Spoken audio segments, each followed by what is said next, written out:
దేవుని నామానికి స్తోత్రం కలుగును గాక. ఆమేన్. ఈ దినము ప్రభు యొక్క రాకడ గురించి, అంటే ప్రభువు లోకానికి వచ్చి రక్షకుడిగా ప్రజలందరినీ కూడా రక్షించి చాలామందికి కూడా రక్షణ స్వార్థను బోధించి ప్రాణత్యాగం చేసి మన కొరకు, మన పాపముల కొరకు శిల్వయాగమై ఆయన పునరుద్ధానుడై వెళ్ళిపోయాడు. ఇప్పుడు ప్రభు యొక్క రాకడ సమీపంగా ఉన్నది. ఆయన రాకడ అతి త్వరగా సమీపంగా ఉన్నది. కాబట్టి ఏం చేయాలి అంటే, బాప్తిస్మం పొందిన వాళ్ళందరూ కూడా తెలుసుకోలేని విషయం ఏంటంటే, పరిశుద్ధాత్మను అంగీకరించటలేదు. పరిశుద్ధాత్మను అంగీకరించట్లేదు. రోమాపత్రిక 8వ అధ్యాయము 8వ వచనములో ఏమనుంది? నా ఆత్మ లేనివాడు నావాడు కాదు. కాగా ఎవడైనను క్రీస్తునందున్నాడలా వాడు నూతన సృష్టి, పాతవి గతించను, ఇదిగో సమస్తమును నూతనపరచబడి ఉన్నది, సమస్తమును క్రొత్తవాయను. క్రీస్తు యేసునందున్న వానికి ఏ శిక్ష విధి లేదు. 5:17 ఉంటుంది కదా. క్రీస్తు యేసునందున్న వాడికి ఏ శిక్ష విధి లేదు. ప్రభువునందు ఉండాలి. ఈ కాలంలో చాలామంది బాప్తిస్మం పొందుతున్నారు కానీ ఆత్మను పొందుటలేదు. ఏ ఆత్మ? దేవుని ఆత్మ, పరిశుద్ధాత్మ. పరిశుద్ధాత్మను పొందాలి. నా ఆత్మ లేనివాడు నావాడు కాదు అని ప్రభు చెప్పేశాడు. యోహాను సువార్త 15వ అధ్యాయం 5-6 వచనాలు చూస్తే, నాకు విరోధముగా ఉండి ఏ మనుషుడు కూడా ఏమీ చెయ్యలేడు. ఎవ్వడైనా కానీ ఆయనకి విరోధముగా ఉండి ఏ మనుషుడు ఏమీ చెయ్యలేడు. దేవునికి లోబడవలసిందే. పరిశుద్ధాత్మను చాలామంది పొందట్లేదు. పెంతెకొస్తు అంటే ఏదో ఒక విచిత్రంగా, లేకపోతే అయ్యో పెంతెకొస్తులా వాళ్ళ భాషలు మాట్లాడతారు, వారు కేకలు పెడతారు, ఇలాగా అనుకుంటూ కొన్ని మార్పులు మనలో కొన్ని మార్పులు రావాలి అన్నా, కొన్ని జరగాలి అన్నా పరిశుద్ధాత్మ అభిషేకము ఉండాలి. పరిశుద్ధాత్మ దేవుణ్ణి నమ్మాలి. పరిశుద్ధాత్మ కుమ్మరింపు కావాలి. ఏం కావాలి? పరిశుద్ధాత్మ కుమ్మరింపు కావాలి. ప్రభువారు పునరుద్ధానుడై మరి లేచిన తర్వాత స్త్రీలు అనేక మంది, అంటే మరియు, మగ్దలేని మరియు, వేరొక మరియు, మగారా, అందరూ స్త్రీలే కదండి, సమాధి వద్దకు చేరారు. ధైర్యంగా వెళ్ళారు. భయపడలేదు. యూదులకు భయపడలేదు. ప్రభువు లేస్తాడు, ప్రభువుని కలుసుకుందాము, ఆయనకి పూయవలని సుగంధ ద్రవ్యములను సిద్ధపరచుకుని సమాధి వద్దకి తెగించి వెళ్ళింది స్త్రీలే. ప్రభువు కూడా వారికే ప్రత్యక్షమయ్యాడు. వారితో మాట్లాడాడు. మీరు వెళ్ళండి, ప్రభువు లేచి ఉన్నాడని చెప్పండి, గలిలయ ప్రాంతానికి వెళ్ళండి. ఎందుకు వెళ్ళమన్నాడు? శిష్యులందరూ కూడా గలిలయ ప్రాంతంలో మేడగదిలో వారు దాక్కుని ఉన్నారు. భయపడి, ఎవరికి భయపడి? యూదులకు భయపడి వారు దాక్కుని ఉన్నారు. వారు త్యాగం చేయలేకపోయారు. స్త్రీలకు ఉన్నంత త్యాగం వారికి లేదు. వారు భయపడి వెళ్ళిపోయారు. ఆయనను ప్రభువు దయాదాక్షిణ్యపూర్ణుడు, కరుణావాత్సల్యత గలవాడు కాబట్టి, శిష్యులను ప్రేమించాడు కాబట్టి, ఆయన ప్రేమను లోకంలో ఉన్న మానవులందరికీ పంచిపెట్టడానికి వచ్చాడు. ప్రేమ స్వరూపి కాబట్టి మీరు వెళ్ళండి, ప్రభు లేచాడని చెప్పండి. కాబట్టి ఇద్దరు వ్యక్తులు ఎంఐ ప్రాంతానికి వెళ్ళిపోతుంటే వాళ్ళతో కూడా ప్రభువారు వెళ్ళాడు కదా. వారితో మాట్లాడుకుంటూ కొంత దూరం వెళ్ళిన తర్వాత ప్రభువారు మాయమైపోయాడు. లేరు. వారు చూసి ఆందోళన చెందారు. కారణం ఏంటి? ఆయన ఏమైపోయాడో తెలీదు. ఆయన ఆశ్చర్యకరుడైన దేవుడు, మాయమైపోగలుగుతాడు, ఆత్మస్వరూపైన దేవుడు. అప్పుడు వారు భయపడి ఏమయ్యాడు? ప్రభు అని ఆందోళన చెందారు. తిన్నంగా ప్రభువారు శిష్యుల దగ్గరికి వెళ్ళాడు. తలుపులన్నీ బిగించి ఉన్నాయి, గడియలు పెట్టి ఉన్నారు. ఎలా వెళ్ళాడు ప్రభు అక్కడికి? వారి మధ్యకి వెళ్ళి వారితో అంటున్నాడు, మీకు సమాధానం కలుగునుగాక, మీకు సమాధానం కలుగునుగాక. నిజమే, సమాధానాన్ని కోల్పోయారండి. సమాధానం ఉండి ఉంటే దేనికి భయపడ్డారు వాళ్ళు? మరణమునకు భయపడ్డారు, యూదులకు భయపడ్డారు. భయపడి ప్రభు యొక్క ప్రేమను ఎరిగిన వారే కానీ క్రీస్తు యొక్క భక్తి జీవితానికి, వారి ప్రేమకు, క్రీస్తు ప్రేమకు సమాధానం లేకుండా పిరికివారై ప్రభువు నుండి వేరై వెళ్ళి మేడగదిలో దాక్కున్నారు. ప్రభు విడిచిపెట్టాడా? అక్కడక్కడ ప్రభు వెళ్ళాడు, ఆయన చేతులు చూపించాడు, మీకు సమాధానం కలుగునుగా అన్నాడు. తోమా నమ్మనందున ఏమన్నాడు తోమా? నేను ప్రభువు కాల ప్రత్యక్షమైతే నా వేలు ఆయన చేతి గాయములు పెట్టి తడిమి చూసి నా చెయ్యి ఆయన డొక్కలోనికి పెట్టి తడుముతేనే కానీ నమ్మను అన్నాడు. తోమా రా, నీ చెయ్యి నా గాయములో నీ వేలు పెట్టి తడుము చూడు, నీ చెయ్యి నా డొక్కలో పెట్టి చూడు అని తోమాకి చెప్పి తోమా చాలా బాధపడి చూడగానే చూసి నమ్ముట కంటే చూడని నమ్మని వారు ధన్యులు. చూడక అందుకనే ఆ వేళ ఆయన ఏం చేశాడు? వారి మీద ఊదాడు. యోహాను సువార్త 20వ అధ్యాయం కాడి నుంచి మీరు చదివితే ప్రభువారు ఆ భయంతో ఉన్నటువంటి శిష్యులకు పరిశుద్ధాత్మ లేదు. ప్రభుతో ఉన్నారు, తిన్నారు, త్రాగారు. ప్రభు అద్భుతాలు చేస్తుంటే, సూచక్రియలు చేస్తుంటే చూశారు. ఎన్నెన్నో కార్యాలు చూశారు, వాళ్ళు ఎన్నెన్నో కార్యాలు చూశారు. కానీ ఏమైంది? ఆత్మ లేదు, ఆత్మను పొందుకోలేదు, ఆత్మాభిషేకం లేదు వారికి. పరిశుద్ధాత్మ నిపుదల ఉంటే ధైర్యంగా ఉండేవారు, ప్రాణాలు సహితం లెక్క చేయక ముందుకు వెళ్ళేవారు. కాబట్టి ఆ లేని ఆత్మను కోసం ప్రభు వెళ్ళి వారి మీద ఊదేను. ఎప్పుడైతే ప్రభు వారి మీద ఊదాడో వారు ఆత్మచేత నింపబడ్డారు. ఈ ఆత్మ పరిశుద్ధాత్మ పవర్ వారి మీదకు వచ్చింది. వారు శక్తి పొందుకున్నారు, ధైర్యం తెచ్చుకున్నారు. అప్పుడు వారు ఆత్మవశులయ్యారు. ప్రభు కోసం నా ప్రాణం పెడతాను, ప్రభు కోసం నేను ఏమైపోయినా పర్వాలేదని ఒక ధైర్యం కలిగి, పట్టుదల కలిగి వారు ముందుకొచ్చారండి. ఈనాడు కూడా ప్రభువు నమ్మిన ప్రతి ఒక్కరిలో పరిశుద్ధాత్మ అభిషేకం ఉండాలి, పరిశుద్ధాత్మ కుమ్మరింపు ఉండాలి కదండి. పెంతుకొస్తు దినం గురించి చాలామందికి తెలియదు. పెంతుకొస్తు అంటే ఏంటి? 50వ రోజు, 7 వారాలు ప్రథమ ఫలముల పండుగ చేసేవారు. ఆదికాండం అంటే ఆ పాత నిబంధనలో 7 వారాలు ప్రథమ ఫలముల పండుగ ఆచరిస్తూ ఉండేవారు. 7 రోజులు అంటే 49 దినాలు అవుతాయి.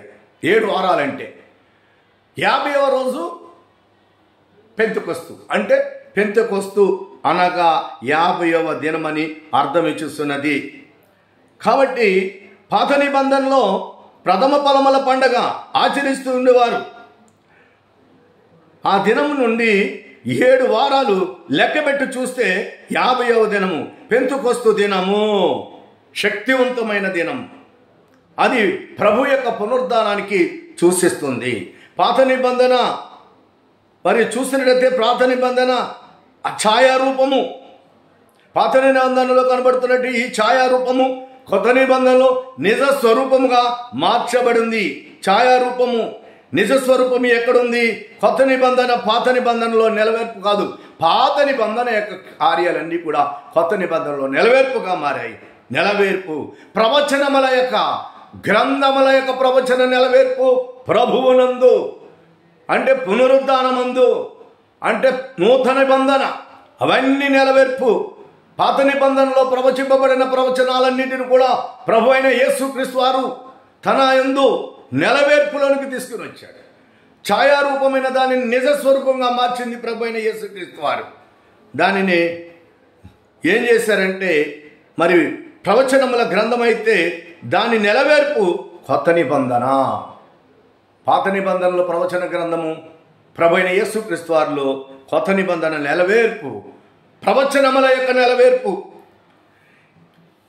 ఈ పాత నిబంధన కాలములో క్రీస్తు యొక్క మనము అంటే ప్రథమ ఫలముల పండుగ 7 వారాలు ఆచరించేవారే కదా, అది క్రీస్తులో నెరవేర్చబడింది. ఆ పండుగకు అర్థం ఏంటంటే పునరుద్ధానానికి సాదృశ్యం. దేనికి సాదృశ్యము? పునరుద్ధానానికి సాదృశ్యం. కాబట్టి ఈ పునరుద్ధానం అంటే ప్రభువు మరణము నుండి సిలువ వేయబడి, మరణము నుండి సమాధి చేయబడి 3వ రోజున పాపమును, లోకమును, శాతానును జయించి సమాధిని జయించిన పునరుద్ధానాన్ని సూచిస్తుంది, పునరుద్ధానాన్ని చూపిస్తుంది. ఆ పాత నిబంధనలో ఉన్నటువంటి ఆ పండగ అంటే పదమ ఫలముల పండగ, 7 వారముల పదము ఫలముల పండగ ప్రభువైన యేసుక్రీస్తు యొక్క పునరుద్ధానానికి నెరవేర్పుకు సూచిస్తుంది, పునరుద్ధానము చూపిస్తుంది. ఈ పండగకి సాదృశ్యం ఏంటంటే, పునరుద్ధానము అంటే ప్రభువు మరణమును జయించుట, పునరుద్ధాన సాదృశ్యము. మరణమును ఎప్పుడైతే జయిస్తాడో అవన్నీ కూడా నెరవేర్పులోకి వచ్చాయి. ఇక 50వ దినము పరిశుద్ధాత్మ కుమ్మరింపు దినము. 50వ దినం అంటే ఏంటి? పరిశుద్ధాత్మ కుమ్మరింపు దినం అన్నమాట. పరిశుద్ధాత్మ పదము అని ఎక్కడైనా పాత నిబంధనలో నిలబడ్డదా? ఆదికాండము చదువునట్లయితే 1-2 అధ్యాయాలలో దేవుని ఆత్మ, ఏ ఆత్మ? పరిశుద్ధాత్మ నీళ్ల మీద అల్లలాడుచుండెను కదా. మరి పాత నిబంధనలో ఉన్నటువంటి పరిశుద్ధాత్మ నూతన నిబంధనలో స్థిరముగా ఉన్నది. కారణం ఏంటో తెలుసా? ఆ పాత నిబంధనలో సంసోను సింహమును చీల్చివేశాడు. మేక అంటే ఎంత ఈజీగా చీల్చివేశాడో చూడండి. భయంకరమైనటువంటి క్రోధమ సింహాన్ని ఆయన పట్టుకుని చీల్చవతల పడేశాడు. కారణం ఏంటో తెలుసా? పాత నిబంధనలో పరిశుద్ధాత్ముడు సంసోను మీదకి దిగి వచ్చాడు. దిగి వచ్చినప్పుడు, చీల్చివేసినప్పుడు ఆ పరిశుద్ధాత్మ శక్తి వలన మాత్రమే ఆ పని చేయగలిగాడు.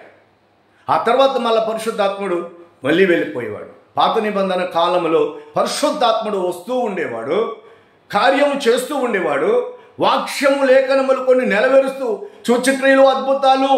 అలాగే దావీదు కూడా క్రూర మృగాన్ని చీల్చాడు కదా. గొర్రెల కాపరిగా ఉన్నటువంటి దావీదును యెషయా కుమారులైనటువంటి వాళ్ళలో దేవుడు ఒక బిడ్డను ఎన్నుకుంటున్నాను అనగా, మరి షమూయేలు ప్రవక్త వచ్చి యెషయాతో మాట్లాడుతూ ఉంటే, ఆ కుమారులను తీసుకుని వస్తూ ఉంటే, వారి అందాన్ని చూసి, హైట్ను చూసి, పర్సనాలిటీని చూసి షమూయేలు ప్రవక్త తైలము ప్రోక్షించి అభిషేకించబోతుంటే దేవుడు అడ్డుకుని, కాదు లాస్ట్కి ఎవరైనా ఉన్నారని అడిగినప్పటికీ ఆ పొలంలో ఉన్నాడండి. ఆ పొలంలో గొర్రెల కాపరిగా దావీదుని మేము అప్పగించాము అంటే తల్లిదండ్రులు అసహించుకోవచ్చు, విసర్జించుకుని ఉండవచ్చు. ఇతను ఇంట్లో దేనికి పనికొత్తాడు అని చెప్పి ఆ దావీదుని గొర్రెల కాపరిగా అప్పగించేశారు. దావీదు అక్కడ గొర్రెల కాపరి అయి అరణ్యంలో గొర్రెలను కాస్తూ ప్రభువుకు సమీపంగా ఉండి ప్రభువునందు మనసు పెట్టి ప్రభువుని ప్రేమిస్తూ పాటలు పాడుతూ ప్రభుని మహిమపరిచాడు. బాల్యంలోనే మహిమపరిచాడు. దేవుని కనులు, ఆయన కనుదృష్టి దావీదు మీదకి వచ్చింది. దావీదు అంటున్నాడు, నేను నిన్ను రాజుగా ఎన్నుకోవాలనుకుంటున్నాడు. దావీదు దేవుని మహిమపరచడం వలన, దేవుని గణపరచడం వలన, దేవుని భయపడి దేవుని ప్రేమించడం వలన, దేవుని యందు ప్రత్యేకత చూపించడం వలన దైవ దృష్టి, దేవుని దృష్టి దావీదు మీదకి రాగా దావీదు యొక్క జీవిత లైఫ్ మారిపోయింది. కారణం ఏంటి? ఇప్పుడు దావీదు దగ్గరికి దేవుని ఆత్మ వచ్చింది. ఇప్పుడు ఆ దావీదుని సమూయేలు ప్రవక్త అభిషేకించబోతున్నాడు. ఇతడే నేను ఎన్నుకున్నవాడు. అయ్యో, దేవుడు ఇతన్ని ఎన్నుకున్నాడా? ఏం చూసి? ఖండబలము, హెత్తు, పర్సనాలిటీ ఇవన్నీ చూసి కాదు. మనసులపై వేసి మనం చూసేదేమో కానీ నేను అంతరములను చూసేది, అంతరంగాలను ఎరిగిన దేవుడని దావీదుని అభిషేకించాడు సమూయేలు ప్రవక్త. తైలము పోసి దేవుని యొక్క ఆత్మ, పరిశుద్ధాత్మ తైలము పోసి అభిషేకించిన తర్వాత దావీదు ఆత్మతో నింపబడ్డాడు. దేవునికి స్తోత్రం కలుగును గాక. హల్లెలూయా. తిరిగి మరలా గొర్రెల దగ్గరికి వెళ్తే ఎప్పుడైతే పరిశుద్ధాత్మను పొందుకున్నాడో దావీదు, శోధన ఎదురైంది.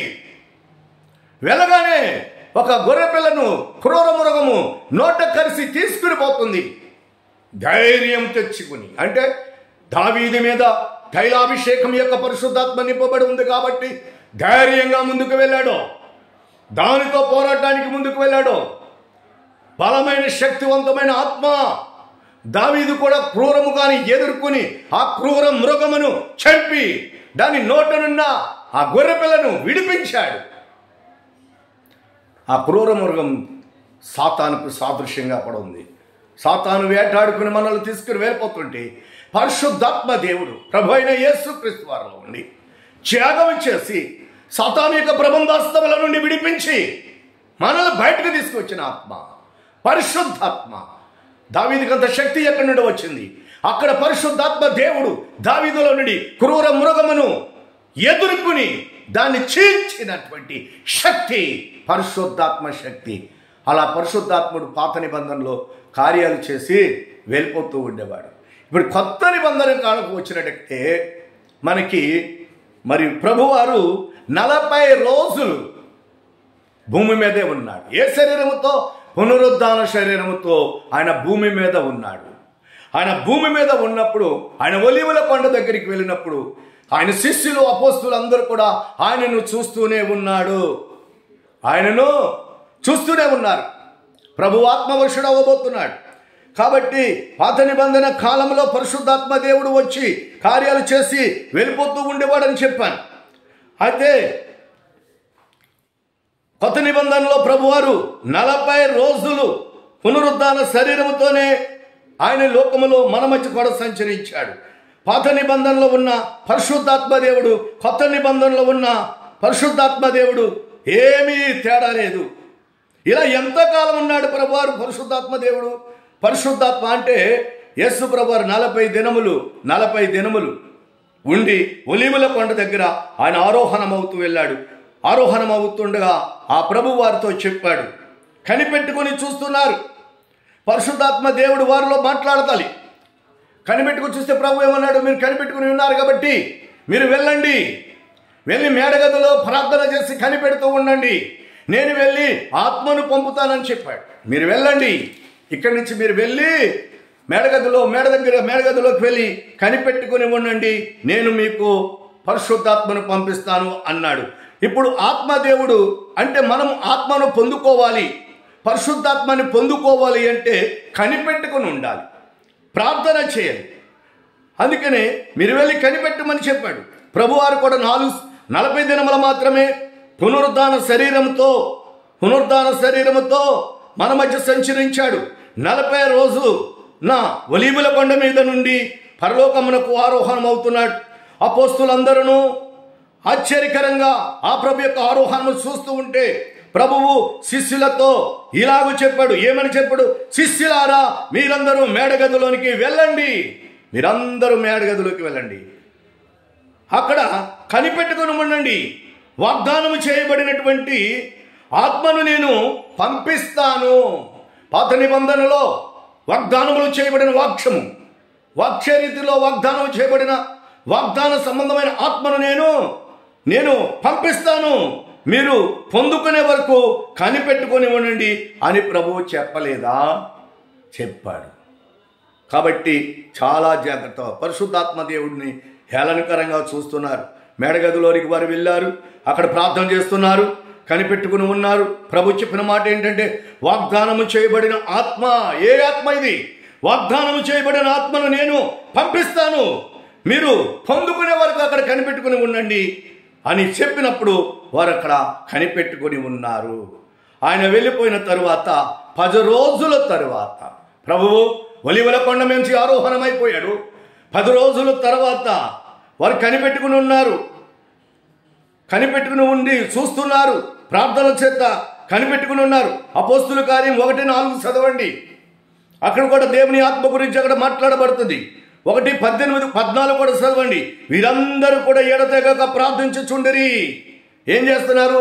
ఆ ప్రార్థన చేసే ఆ గదిలో, ఆ గుంపులో మరియమ్మ గారు కూడా ఉన్నారు. ప్రార్థన చేసి కనిపెట్టుచుండిరి. అక్కడ ఎఫెసీ 4:30 చూసినట్లయితే పరిశుద్ధాత్మను దుఃఖపరచకుడి. ఆ కనిపెట్టుకున్నటువంటి మేడగది కాడ కనిపెట్టుకుని ప్రార్థన చేసి వారు 10 రోజులు అలా కనిపెట్టుకుని ప్రార్థన చేస్తే పరిశుద్ధాత్మ దిగి వచ్చింది. వారు పరిశుద్ధాత్మతో నింపబడ్డారు. వారు భాషలు మాట్లాడారు, వారు శక్తివంతంగా మాట్లాడారు, భాషలతో మాట్లాడారు. ఆ ఊరు వారు అనుకున్నారంట పొద్దు పొడిసి జామైనను కాలేదు, వీరు మద్యము తాగారా? మద్యము కాదు.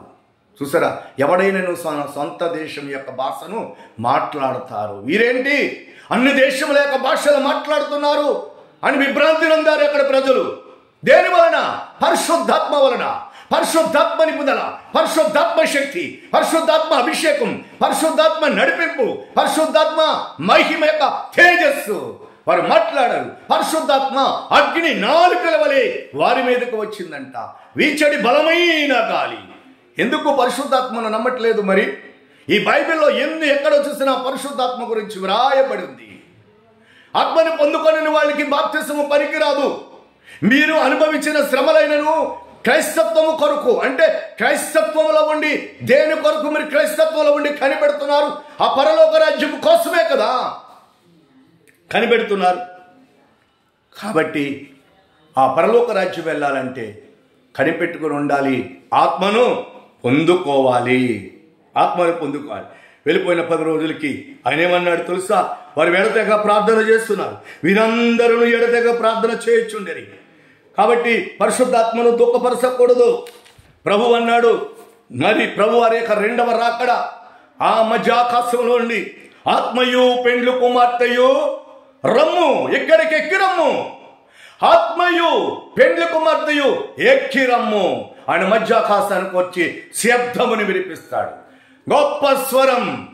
ఆత్మయు పెండ్లి కుమార్తెయు ఇక్కడికి ఎక్కురా. ఆత్మయు పెండ్లి కుమార్తెయు ఎక్కురమ్మని శబ్దము వినగానే పరిశుద్ధాత్మ దేవుడు ఈ భూలోకములో ఉన్న సంఘాలన్నింటినీ కూడా ఆయనకు అనుకూలముగా ఉన్న, ప్రభువుకు అనుకూలంగా వాక్యానుసారంగా నడిచి పరిశుద్ధాత్మ యందు నమ్మిక ఉంచిన వారు, పరిశుద్ధాత్మను ప్రేమించిన వారు, పరిశుద్ధాత్మను పొందుకోవాలని ఆశ కలిగిన వారు, పరిశుద్ధాత్మని మీద ఎంత భారం ఉందో తెలుసా? అటువంటి పరిశుద్ధాత్మని ధిక్కరిస్తున్నారు, అంగీకరించట్లేదు, పొందుకోవాలని ఆలోచన కూడా రావట్లేదు.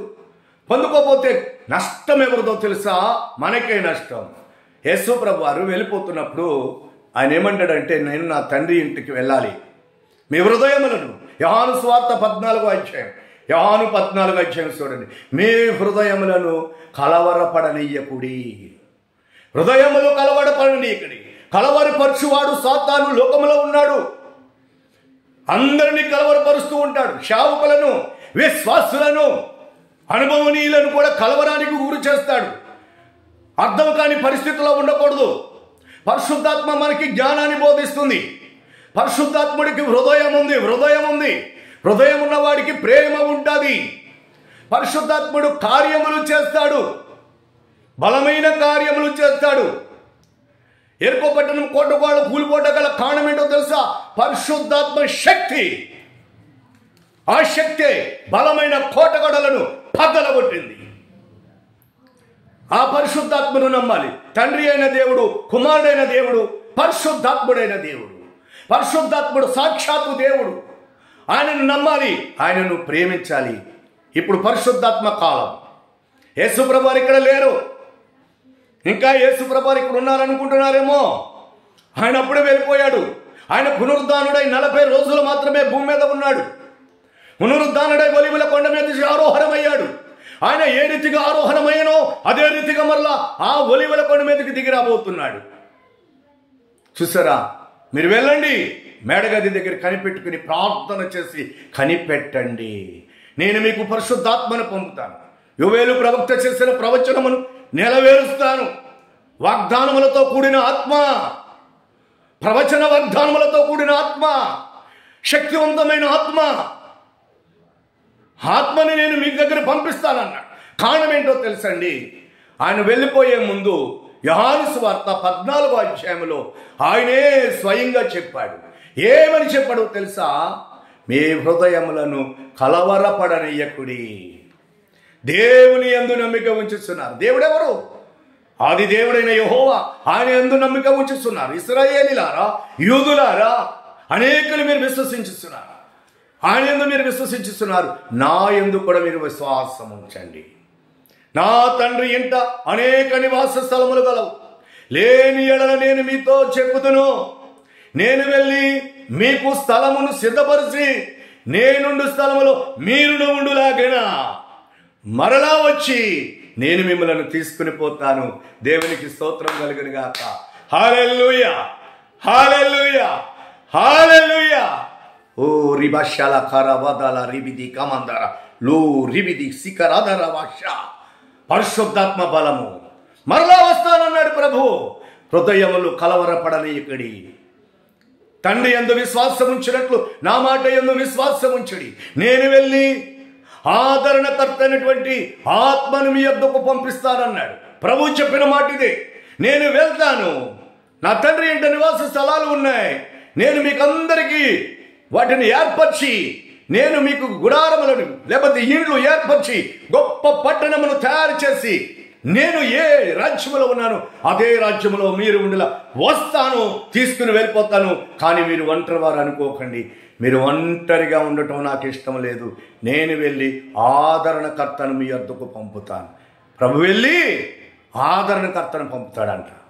ప్రభు వెళ్ళక మునుపు ఆదరణకర్త అయిన పరిశుద్ధాత్మ దేవుడు ఎక్కడున్నాడు? అక్కడే ఉన్నాడు పరిశుద్ధాత్మ దేవుడు పరలోకంలో. పాత నిబంధనలో పరిశుద్ధాత్మ దేవుడు వచ్చి భక్తుల మీదకు వచ్చి దేవుని కార్యాలు చేసి అద్భుతాలు చేసి వెళ్ళిపోతూ ఉండేవాడు.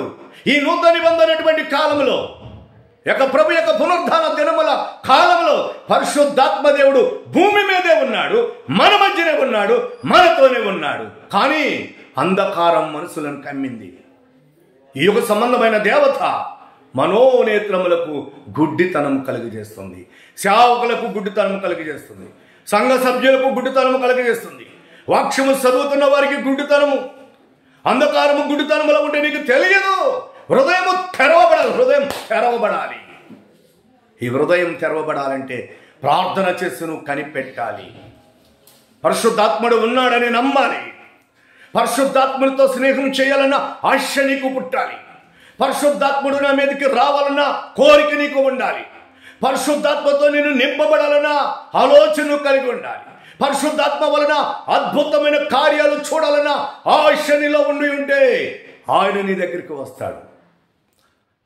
ప్రార్థన చేస్తూ స్తుతులు స్తోత్రాలు చెప్పాలి, కనిపెట్టుకుని ఉండాలి. ప్రభువారు చెప్పారు కదా, నేను వెళ్ళి ఆదరణకర్తైన ఆత్మను మీ వద్దకు పంపిస్తాను, ఆయన మీతో ఉంటాడు. ఎందుకనంటే నా రక్తం ఇచ్చి సంఘాన్ని స్థాపించాను. అపోస్తులు 24-28 ఉంటుంది. ఆయన రక్తం ఇచ్చి సంఘమును స్థాపించాడు. సంఘము కొరకు తన రక్తమును సిందించాడు, తన ప్రాణమును త్యాగం చేశాడు. ఇంత శ్రమించి సంపాదించిన సంఘమును దుష్టుడు పాడు చేస్తాడేమోనని ఆయన వెళ్ళి వెంటనే ఆత్మదేవుడిని పంపించాడు. ఆ ఆత్మదేవుడే పరిశుద్ధాత్మ దేవుడు. పరిశుద్ధాత్మ శక్తి దిగి వచ్చింది, మన మధ్య ఉన్నాడు. ఆయన మనల్ని కాచుచున్నాడు. అయ్యా, అబ్బా, తండ్రి అని విజ్ఞాపన చేయి వారికి ఆయన ఏం చేస్తున్నాడో తెలుసా? కాపుదలనిస్తున్నాడు, భద్రతనిస్తున్నాడు, ఆదరణ ఇస్తున్నాడు. చూసారా? 2 కొరింథీయులకు రాసిన పత్రిక 1వ అధ్యాయము 3-4 వచనాలు కానీ చదువుకోండి. ఏమని ఉంటుందో తెలుసా? ఆయన ఏమని చూస్తాండి? తండ్రి అయిన దేవుడు, కుమారుడైన యేసుక్రీస్తు వారు చూసారా, కనికరము గల దేవుడు అని ఉంటుంది. ఆయన కనికరము గలవాడని ఉంటుంది. కనికరము గలవాడు. మరలా ఏమంటుందంటే, క్రీస్తు యొక్క శ్రమలు మీ యందు ఎలా విస్తరించుచున్నాయో, క్రీస్తు యొక్క శ్రమలు అంటే ఏ శ్రమలు? క్రీస్తు యొక్క శ్రమలు మీ యందు ఎలా విస్తరిస్తున్నాయో అలాగే ఆదరణ కూడా మీకు విస్తరించును. ఆదరణ ఉంది మనకి. ఆ ఆదరణ ఏంటో తెలుసా? పరిశుద్ధాత్మ దేవుడు, పరిశుద్ధాత్మ శక్తి, పరిశుద్ధాత్మ పవర్, అభిషేకం, మహిమ, తేజస్. ఇరిషల కరవదల ఓ రిబదల కమందర లూ రిబదల వశల కరవ. ఆత్మబలం, ఆత్మ భాషలు రావాలి. ఆది దేవుడు, కుమారుడైన దేవుడు, పరిశుద్ధాత్మ దేవుడు. మనం ఎవరిని ధిక్కరించకూడదు. మనం ఏపాటి వాళ్ళం? అబ్రహాము ప్రార్థన చేశాడు తెలుసా మీకు? సొదొమ పట్టణం గురించి ప్రార్థన చేశాడు.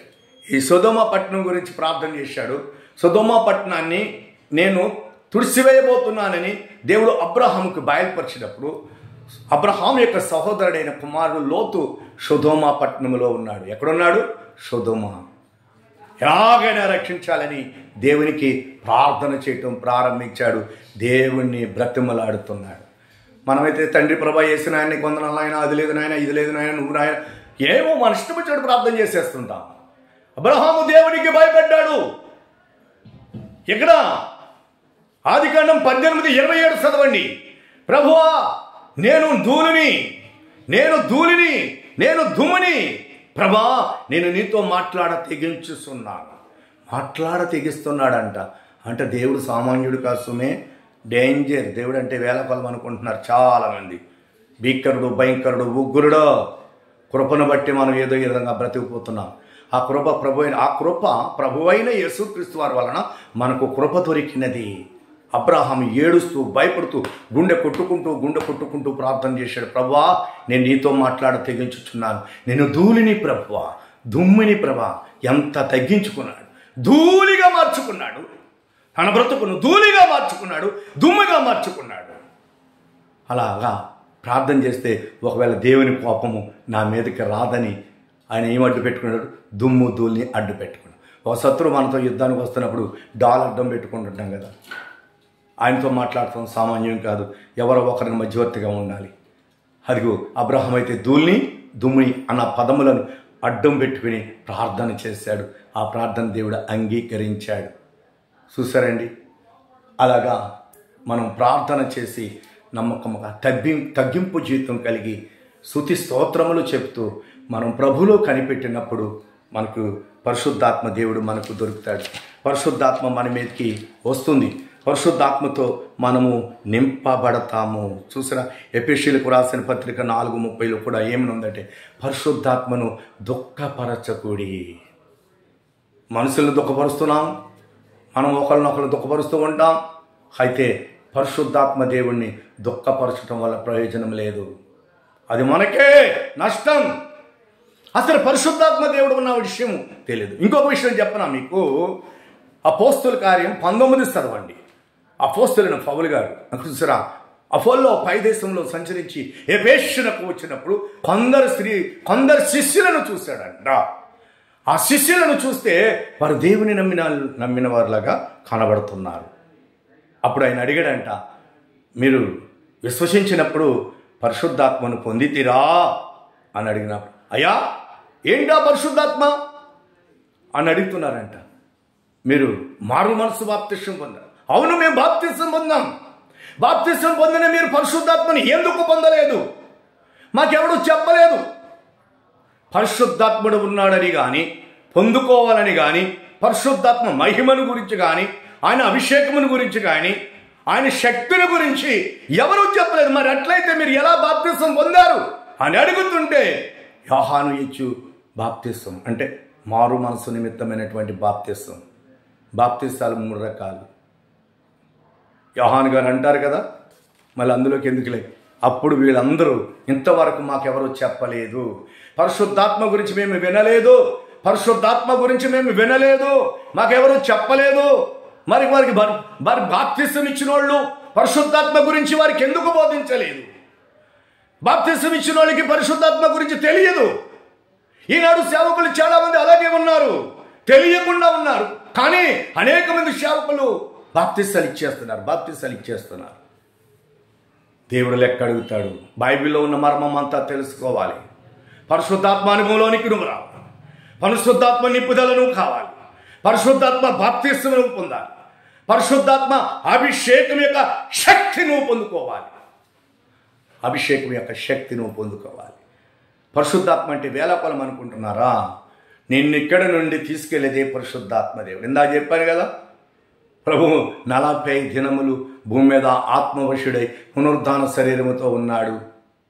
ఆ తర్వాత మీరు 10 రోజుల తర్వాత మీరు వెళ్ళండి, కనిపెట్టుకుని ఉండండి, నేను మీకు పరిశుద్ధాత్మను వాగ్దానం చేసిన ఆత్మను మీ యొద్దకు పంపిస్తానన్నారు.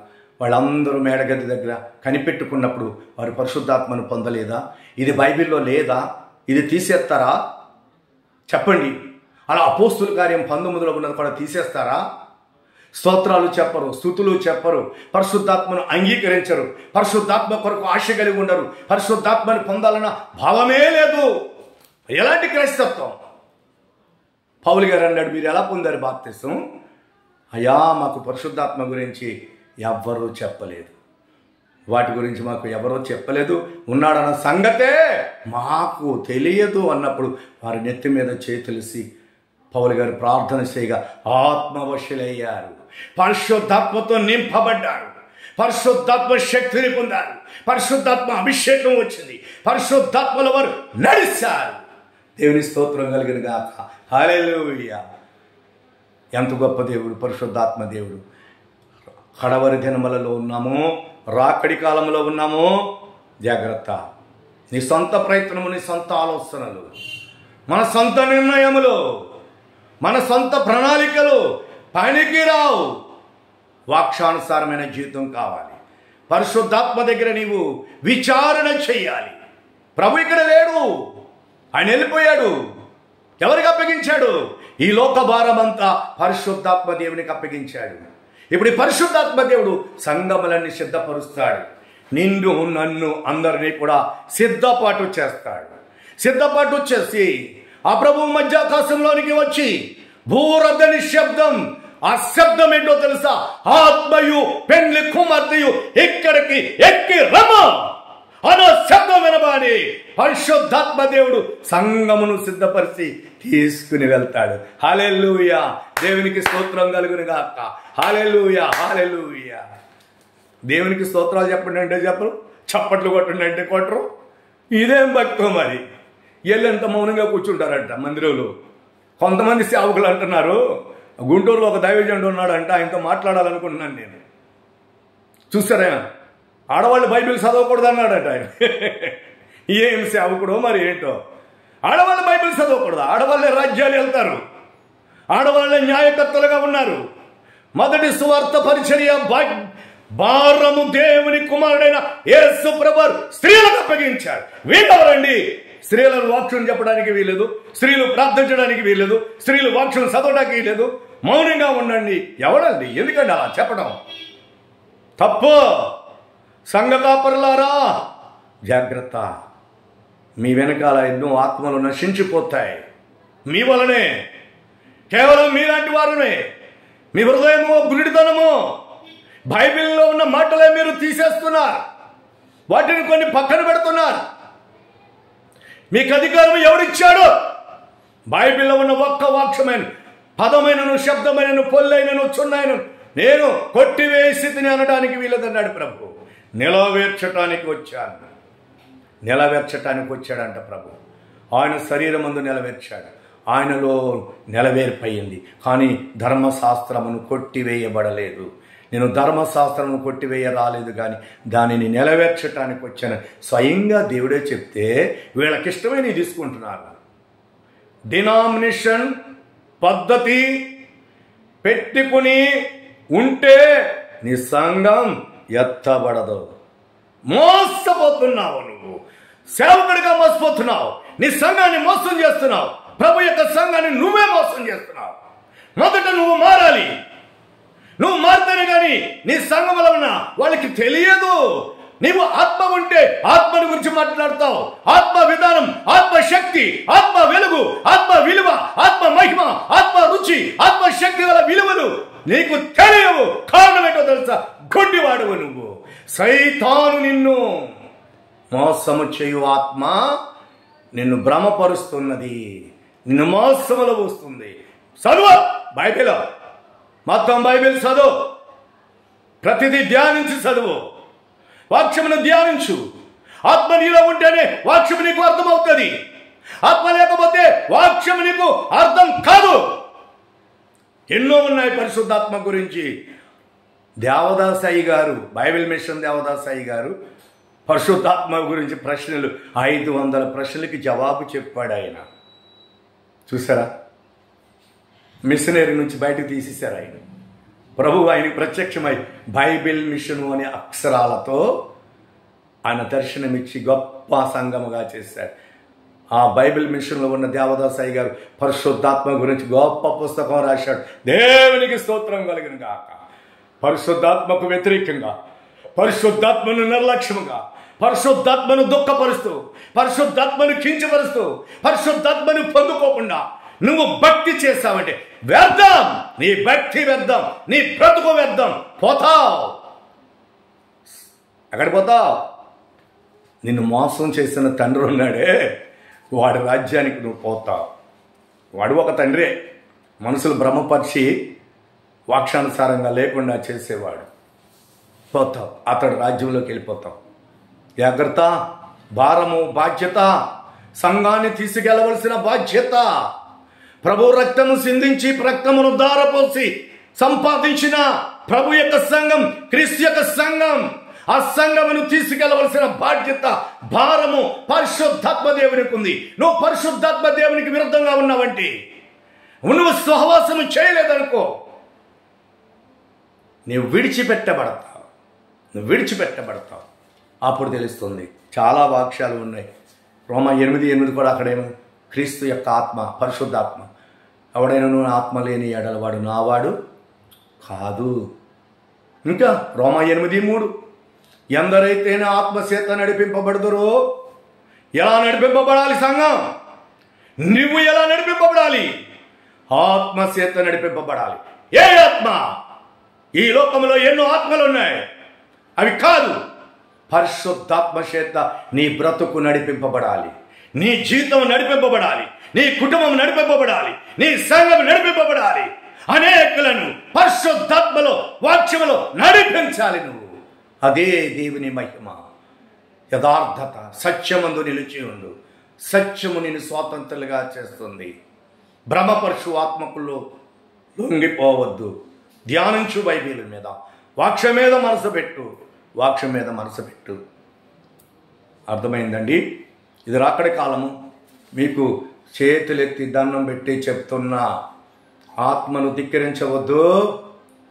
ఆత్మ విషయంలో అనుమానాలు పడకండి. పరిశుద్ధాత్మ శక్తి, ఆది దేవుడైన యెహోవా తండ్రిగా ఉన్నాడు, కుమారుడిగా ఉన్నాడు, పరిశుద్ధాత్మగా ఉన్నాడు. సదా ప్రభు మనకు తోడై ఉండి ఆయన రాజ్యములోనికి మనం పిలవబడుదుముగాక. పరిశుద్ధాత్మ దేవుడు అందరినీ రక్షించునుగాక. ఆమేన్.